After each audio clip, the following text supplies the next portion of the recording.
అందరికీ నమస్కారం. శ్రీరామ నవమి సందర్భంగా నిజామాబాద్ బిడ్డలందరికీ కూడా హృదయపూర్వకంగా శుభాకాంక్షలు తెలియజేసుకుంటూ మరి వాళ్ళ రాముడి కళ్యాణంలో పాల్గొన్నటువంటి మనందరికీ కూడా స్వామివారి ఆశీర్వాదం ఉంటుందని మనస్ఫూర్తిగా భావిస్తున్నాను.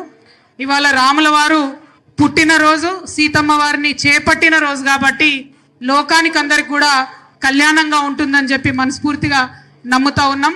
మరి ఇవాళ ఇక్కడ పార్టీలకు అతీతంగా గౌరవనీయులు స్థానిక శాసనసభ్యులు, బీజేపీ శాసనసభ్యులు మరి సూర్యనారాయణ గుప్తా గారు, అట్లానే మన జిల్లాకు రాష్ట్రానికి హెడ్ చేసేటటువంటి ఒక మంచి పదవి వచ్చింది.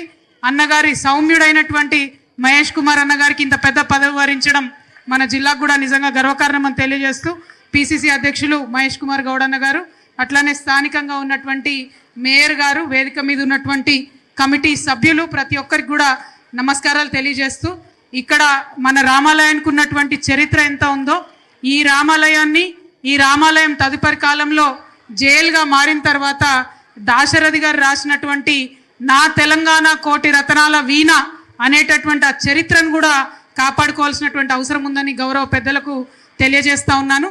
నేను ఎమ్మెల్సీగా ఉన్నప్పుడు 40 లక్షల రూపాయలు ఫండ్ ఇచ్చి ఆ జైలు డెవలప్మెంట్ కోసము కార్యక్రమాలు చేసినాం.